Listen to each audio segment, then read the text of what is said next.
Chers internautes, bonjour et bienvenue dans votre émission 4e de couverture. Toujours un réel plaisir de vous retrouver dans cette émission pour parler du livre, évidemment. Et aujourd'hui, nous allons partir vers un voyage de ce livre, Une vie, trois destins. C'est un roman de Ndeye Khar Ndaw. Et nous avons pour votre plaisir sa présence ici. Bonjour Ndeye Khar et bienvenue dans 4e de couverture. Bonjour à tous, merci pour l'invitation. C'est un plaisir pour nous. Alors, dans Une vie, trois destins, vous relatez l'enfance et jusqu'à l'âge adulte de trois jeunes d'un village très paisible, très calme. À travers ce groupe-là, vous avez montré au fait des destins assez différents. Et donc avec trois personnages aussi qui représentent des faits réels de la société. Si nous partons par le personnage de Assia, que nous révèle Assia? Je dirais que Assia révèle l'équilibre. L'équilibre sur les choix de vie des jeunes, sur le comportement, sur l'éducation, tant que souhaité par les jeunes. Mais aussi pour montrer que le mariage peut rimer, peut rimer avec l'éducation si on a un objectif bien ficelé. Et que aussi les choix de vie sont plus simples quand on a l'entourage de la famille qu'il faut, c'est ça. Donc en réalité, je dirais que c'est l'équilibre. J'ai essayé à travers elle de montrer carrément le trajet que devrait prendre, pas carrément, parce que chacun a sa vie et son destin, mais au moins d'être très calme et posé dans la vie et de se fixer un objectif, un train de vie simple pour y arriver. C'est vrai que malgré son mariage qui s'est passé très très tôt, au début en lisant le livre j'avais eu peur. Et attention, est-ce que ça ne sera pas un frein par rapport à son objectif, parce qu'elle a toujours été très studieuse, mais cela montre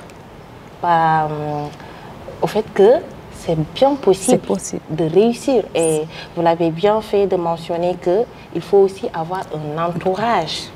Effectivement. Autant elle est équilibrée, autant son entourage est équilibré et avec un mari compréhensible. Effectivement, effectivement. C'est un mélange. Exactement. C'est un mélange de tout. Cela l'a permis au fait d'être plus mature et d'avancer malgré, voilà. Effectivement. D'accord. Par contre, avec le personnage de Penda, on voit une autre personnalité de la femme. Effectivement. Cette femme-là, c'est qui? Penda, je dirais que c'est une amie fidèle, mais aussi qui veut aller jusqu'au bout de ses réflexions, jusqu'au bout de son objectif. Elle ne se laisse pas faire ou bien influencer par la société. Je ne dirais pas un défaut. Peut-être dans notre société, ça peut être vu comme un défaut, ça a des nuances. Mais dans un autre, je dirais que c'est une qualité. Parce que moi, en tant que Ndeye Khar, puisque j'ai écrit le livre, je réfléchis en tant que moi.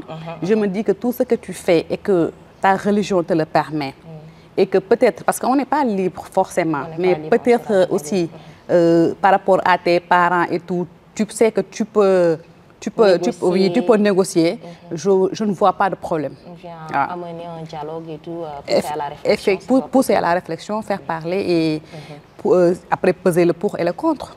Voilà, c'est ça que je me suis un peu dit. Alors, pour revenir au livre, faire un tout petit résumé, on retrouve ces enfants-là qui ont bien étudié, qui ont fait un parcours excellent.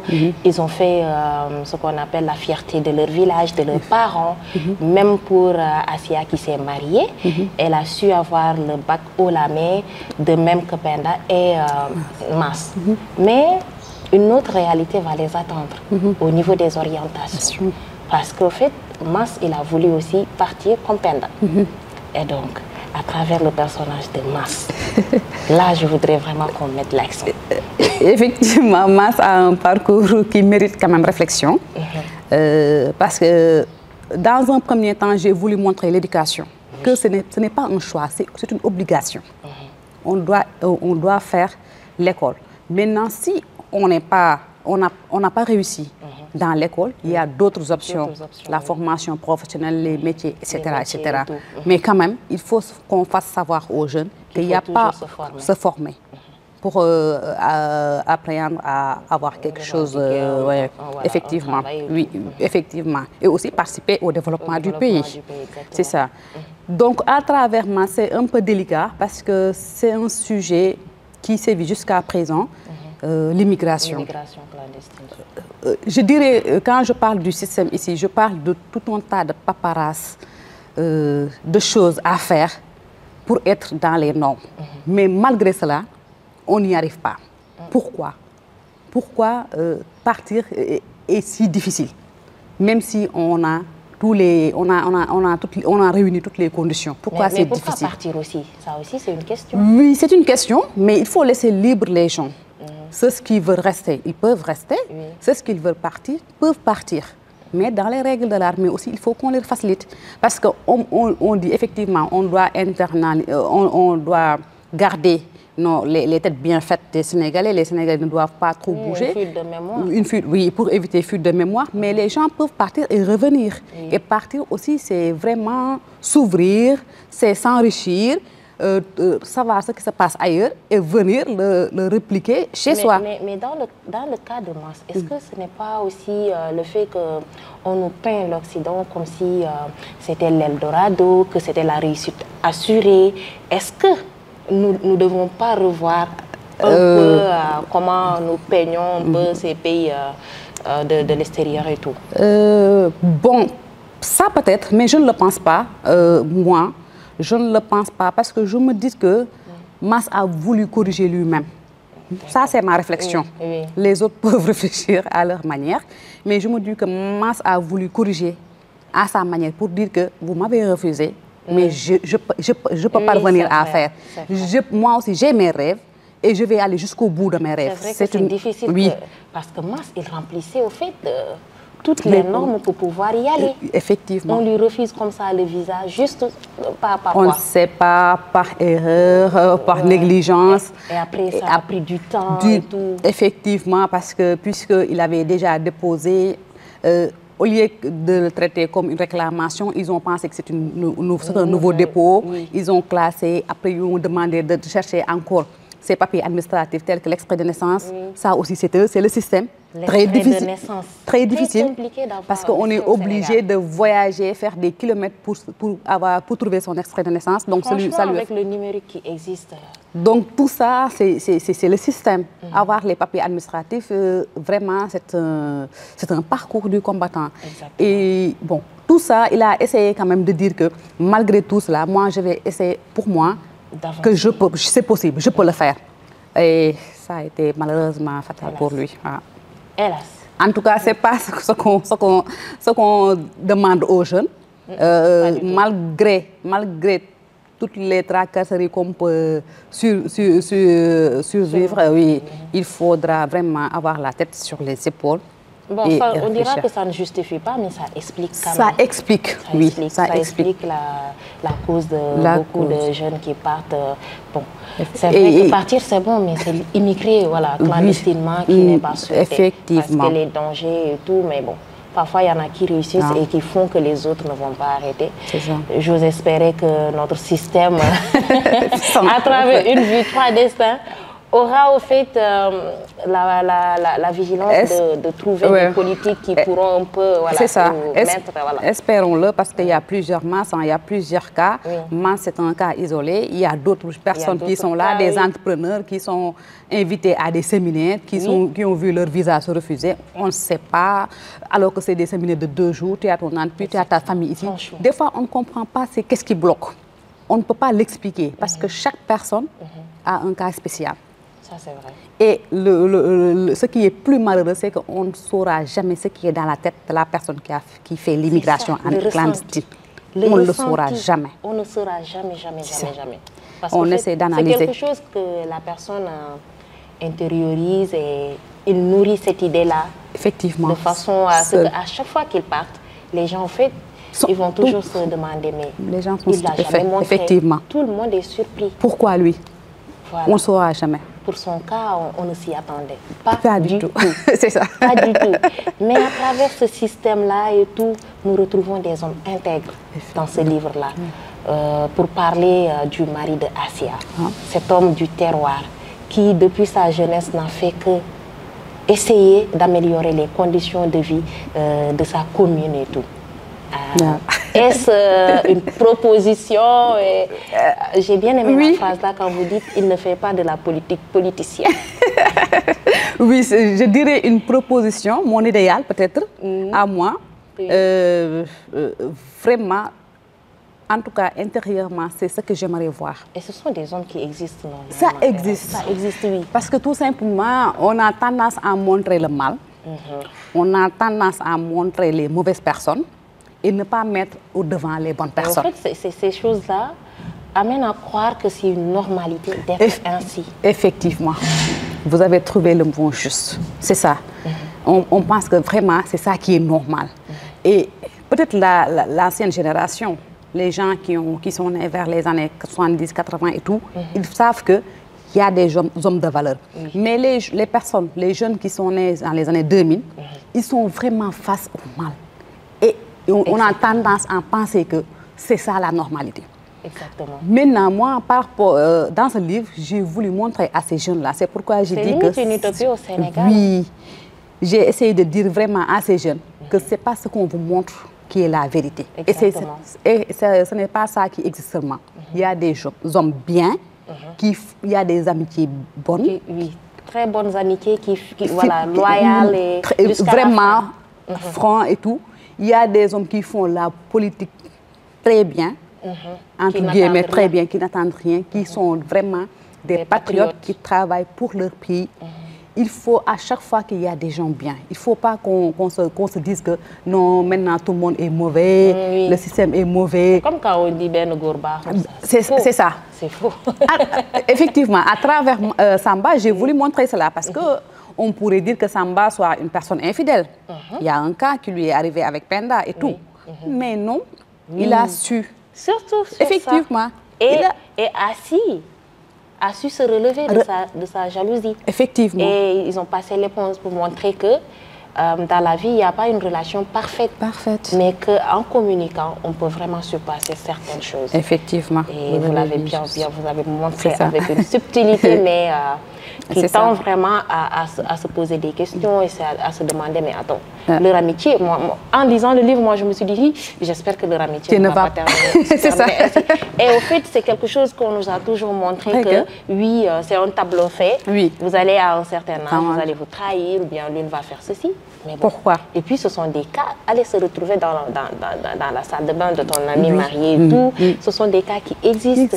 Et après, des idylles en sont nées et parfois qui détruisent totalement la vie de ce couple et cette amitié-là. Mais ici, vous avez su rebondir et montrer que c'est fort possible qu'il y ait un petit désagrément et que ça passe. C'est ça, il faut montrer que le chemin n'est pas tout le temps droit. Il y a des choses qui peuvent arriver. Mais il faut se parler, il faut se comprendre, il faut pardonner et aller au-delà. De vrais amis existent toujours. C'est ça, de vrais amis existent. Il faut savoir pardonner. De bons maris aussi existent toujours. Oui, Samba, il a su aider sa femme. Effectivement. Et il y en a des maris, j'en ai vu, qui ont même posture que Samba. Donc, il est bon de le dire quand même. Effectivement, avant que cette jeune génération va penser que tous les hommes sont infidèles, toutes les amitiés ne finissent pas bien, tous les politiciens ne font que mentir. Non, j'ai voulu montrer que non. Le contraire existe, mais on ne le montre pas, on ne le dit pas. Et ces personnes-là, derrière, c'est des gens qui sont derrière l'écran. Ça, c'est vrai. C'est ça. Exactement. Alors, à travers le livre, parce que vous avez développé vraiment beaucoup de thèmes, machallah, c'est vraiment, voilà, j'aime bien le dire. On voit aussi la valeur de la tradition. Leurs parents, à travers leurs parents, on voit au fait d'où viennent en fait leur personnalité à eux et pourquoi ces enfants-là étaient aussi humbles, très intègres aussi. Par rapport au personnage du père de Assia, qui a été au fait un vrai patriarche, qui a su regrouper toute sa famille, qui a aidé Samba et tout. Oui, faites un retour effectivement aux valeurs. Moi, je dis que c'est obligatoire. Une personne, à part comment dire, son apparence, c'est les valeurs. Exactement. Et on a tendance à oublier l'éducation de base, mais c'est très important. Et que les Olof di wax naan lu xeeñ ci saañ bi mi ngi ci butéel bi tu peux pas être parent et se désabonner de l'éducation de ses enfants. Et puis, il faut répéter. Les enfants, ils ne peuvent donner que ce qu'ils ont reçu. C'est ça. Il ne s'agit pas seulement de parler. Faites ceci, il faut le faire toi en tant que parent. Exactement. Pour que les enfants puissent te recopier. Une petite parenthèse par rapport à ça. Quand les parents nous disent « Oui, mon enfant ne lit pas ». Alors que toi-même, tu lis. Si tu ne lis pas, ton enfant, il ne va pas lire. C'est ça. Ça, c'est un fait. Et de même, quand tu ne donnes pas au fait des valeurs à ton enfant, et que cet enfant-là te voit appliquer ces valeurs-là. Effectivement. Franchement. Je pense qu'il faut parler des valeurs aux enfants. Il faut toi-même, tu incarnes ces valeurs. Exactement. Mais il faut leur répéter cela. Parce que les enfants d'aujourd'hui, on sait qu'il y a beaucoup de choses. Hein. Il y a l'Internet, il y a les réseaux sociaux. Bon, c'est une nouvelle génération et tout. Mais il faut répéter. Et dire pourquoi c'est bien. Mais est-ce que c'est pas un pari et chaque fois aussi, donner des exemples. Montrer quelqu'un qui a fait ce choix et quelqu'un qui a fait le choix à gauche. Et tu leur dis que voici les deux personnes. Maintenant, c'est à toi de choisir ton chemin. Des fois, il faut donner des exemples. Il faut incarner ces valeurs-là, il faut leur parler et il faut continuer de leur parler. Même si la phrase, tu dois la répéter chaque jour, il faut le répéter. Beaucoup de nouveaux parents ont voulu donner à leurs enfants ce qu'ils n'ont pas eu dans leur enfance, qui fait que voilà. Et ils passent complètement à côté. Parce que je pense qu'il n'y a aucun parent sur Terre qui voudrait avoir un enfant qui ne serait pas un modèle pour la société. C'est ça. Personne n'a l'intention d'éduquer son enfant et qu'il soit quelqu'un qui n'est pas bien. C'est ça. Moi, en tout cas, en tant que parent, en tant qu'humain, tu fais ton devoir de parent et d'humain. Et après, le reste revient à Allah. Tu fais tes prières pour que tes parents soient dans le droit chemin. Parce qu'on est tous des croyants, chrétiens comme musulmans. Mais au moins, tu fais ton devoir en tant que parent, en tant qu'humain. Le droit d'aînesse. Il ne faut pas laisser les enfants faire et dire n'importe quoi à leur grand frère ou bien grande sœur, à leur tante. Donc toi-même, en tant que parent, tu incarnes cela. Et si jamais ton enfant fait quelque chose qui n'est pas bien et qu'il y a une grande personne qui le corrige, il faut appuyer cette correction. Ça n'existe plus. Tu touches à l'enfant d'autrui. En fait, avant, c'était une éducation globale. C'est ce que j'ai... Communautaire, oui. Tu pouvais corriger le fils du voisin, mais aujourd'hui, tu n'oses pas. Tu n'oses pas, mais il le faut. C'est pourquoi je veux qu'on fasse retour aux valeurs. Il le faut. Parce que sinon, avec la manière dont on voit que les jeunes d'aujourd'hui commencent à parler, si on laisse trop continuer, je ne dirais pas que... En tout cas, ce n'est pas l'idéal d'un futur que je rêve, moi. Je rêve d'un futur où c'est des personnes de valeur, où on est ancré à notre tradition, même si on est ouvert aux autres traditions, à la culture, etc. L'enracinement, c'est ça, et ouverture. Voilà. Il faut s'enraciner au fait pour pouvoir accepter les autres. Accepter les autres, c'est ça. Et s'il y a des choses qui sont bonnes chez les autres, pourquoi pas ne pas les copier? Mais il ne faut pas copier aveuglément aussi. Exactement. Et on peut, voilà.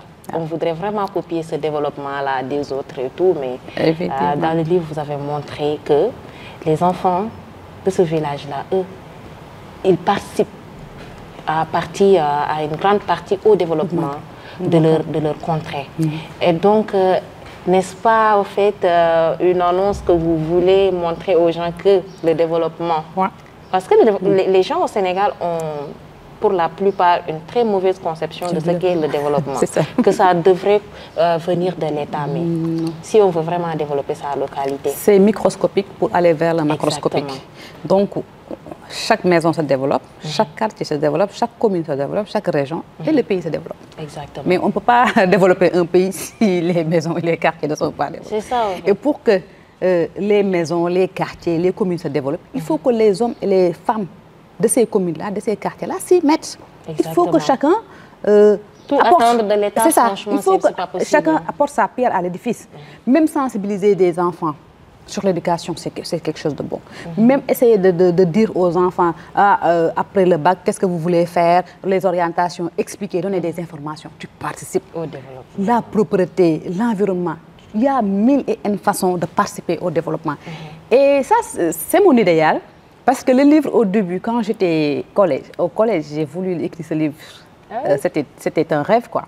Et j'ai voulu le titre, j'ai voulu mettre rêve. Parce que avant, je me disais que je vais faire mon monde idéal, mais à la fin, je vais me réveiller pour dire que c'était un rêve. Et en regardant la société, les faits de société, en côtoyant des gens, etc., je me suis dit que non, ce n'est pas un rêve, c'est possible. C'est fort possible, oui. Ce n'est plus un rêve. Donc, jusqu'à la dernière lecture, il y avait le mot rêve. Hein. Et pourquoi après, donc, vous avez tendu vers une vie après, j'ai fait plusieurs titres, j'ai fait des propositions de titres moi-même. À chaque fois que je pense à quelque chose, je mets et j'ai demandé aux gens de choisir. Hein. Ce titre-là est sorti. C'est comme ça qu'Une vie, trois destins est sorti. Mais au début, c'était un rêve parce que qu'au début, je disais que je vais travailler sur l'amitié. Il faut qu'on montre qu'il y a des amitiés saines. Solides. Loyales. Vraiment loyales, qui dépassent même une génération. Exactement, surtout ça. Des amitiés où c'était des parents qui étaient amis. Ça existait. Ça existait au fait. Des parents qui sont amis, des grands-parents qui sont amis, des petits-fils qui sont amis. Donc vraiment, je voulais l'idéaliser et à la fin, j'ai aimé. Mais ce n'est plus de l'idéal, hein. C'est possible. C'est fort possible, oui. Très possible. C'est parce qu'on a toujours vu le négatif qu'on pense que c'est une normalité. Effectivement. Et on a trop pensé que ça devait venir de l'État, le développement, etc. Mais là, on voit qu'il y a vraiment, ça bouge. Ça bouge. Les jeunes commencent vraiment, oui, ça bouge. Les jeunes sont vraiment conscients. L'espoir est permis. L'espoir est permis. Les jeunes sont conscients. Vraiment, je vois des jeunes engagés pour le développement. Ouais. En tout cas, merci pour ce rêve-là qui est fort possible aujourd'hui. À travers ce livre, on rencontre beaucoup de vertus, beaucoup de qualités humaines. On rencontre aussi beaucoup de propositions qui font qu'on ne va pas tirer vers cette fatalité de la vie, là, qui pense que tout est négatif, que tout est tromperie, trahison et tout, que tout est possible. En tout cas, merci beaucoup. Merci. Avant de finir cette émission, j'aimerais connaître en fait, vos rapports avec le livre. Oui, bon, c'était depuis le collège, hein, comme je viens de le dire. J'avais un prof de français qui m'a beaucoup marqué. Je pense que j'ai même mis dans les remerciements, M. Gain. Oui, qui m'avait beaucoup de la manière dont il nous apprenait les romans, etc. Et moi aussi, étant titulaire d'un en physique et tout, voilà, les scientifiques qui se disent oui, j'aime pas le livre. La preuve est là. Non, oui, moi, j'ai aimé vraiment lire. Et vraiment, la littérature africaine, j'étais attirée par la littérature africaine. Et j'avais une copine à l'époque qui était dans une bibliothèque qui s'appelle ADEP. Et je lui ai dit que je voulais moi aussi des livres. À chaque fois, elle me prêtait, je lui dis que moi aussi je veux. Elle me dit, on va y aller, on va s'inscrire. Donc je me suis inscrite. Et malheureusement, ces bibliothèques-là oui. Ça n'existe pas où il n'y a pas le suivi. C'est trop dommage. Et il y avait un monsieur Ndiaye qui était là-bas. Et quand on venait, on finit un livre, il regardait ce qu'on a lu. Parce qu'il nous donnait un délai de 15 jours pour ramener le livre. Même si tu ne termines pas, tu le ramènes et tu le reprends. Exactement. Mais c'est 15 jours pour éviter que les livres disparaissent, etc. Donc moi, quand je ramenais le livre, il me dit, Ndao, comment tu vas? Ça va? Qu'est-ce que tu as lu? Qu'est-ce que tu as compris? Quels sont les personnages principaux? Une petite note de lecture. Effectivement, c'est ça. C'est quoi les thèmes développés? Et après, il te dit, quand tu le dis, tu sais que tu as lu. Donc, il m'a challengé et moi, j'étais contente de ça. Donc, j'ai lu beaucoup de livres par rapport à ça jusqu'à terminale. J'ai arrêté un peu la lecture, mais après, je l'ai repris. Donc, il y a un jour aussi, on faisait un cours, je pense que c'était en troisième secondaire. Il y a une de nos camarades, Ndaye Sokhna Camara, je pense, si je me rappelle bien de son nom, je la salue. Elle disait à notre prof, Monsieur Diaye, moi j'aimerais écrire un livre, comment on doit faire? Le prof a rigolé un peu, il lui a dit, bon, il doit expliquer un peu les pas. Mais moi je notais, parce que c'était un rêve moi aussi d'écrire un livre un jour, mais je ne l'ai pas dit. Donc, je l'ai commencé quand j'étais en première année universitaire. Donc, comme j'étais un peu seule, je commençais à m'adonner à écrire par-ci, par-là. Mais à chaque fois, je l'égarais. Je ne le retrouvais plus. Et un bon jour, je dis que maintenant, je vais commencer. D'accord. Et je vais être fidèle. C'est ça. Et j'ai voulu être fidèle quand même au thème que j'avais à l'époque de l'amitié. Mais avec les faits de société, j'ai essayé d'ajouter des choses. En tout cas, vous avez eu raison d'écrire ce livre-là. Il est magnifique. Je le recommande à tout le monde, tellement pétri de valeur et avec une écriture très simple, facile et accessible à tout le monde. Nous arrivons à la fin de cette émission et je vous demanderai juste votre dernier mot. Je vous remercie déjà de l'invitation. Je suis très contente de la manière dont vous avez abordé le livre. Je dis juste aux personnes qui me regardent que c'est une passion pour moi d'écrire et je dis que c'est possible. Toute personne qui a une passion ou bien une intention d'écrire, c'est possible. Il faut juste de l'abnégation et tout ira bien. Et je recommande le livre et ce livre-là, je l'ai écrit pour les jeunes. les collégiens, les lycéens. Exactement. J'exhorte parce que moi, je rêve vraiment d'un monde où il y a des personnes qui ont un comportement vraiment génial. En fait, c'est un plaisir de lire les livres et de voir leurs valeurs. Imaginez si réellement, en fait, on en trouve des milliers dans ce pays. Ce serait vraiment magnifique. C'est ça. Et qu'on se donne dans la main pour le développement du pays, du continent, du monde. Exactement. Et c'est par cette note-là qu'on va finir notre émission aujourd'hui. L'amitié, c'est possible. C'est possible, le développement, c'est possible. La réussite d'un couple, c'est possible. Des personnes magnifiques, c'est possible. Je vous dis à bientôt dans 4e de couverture, bien sûr.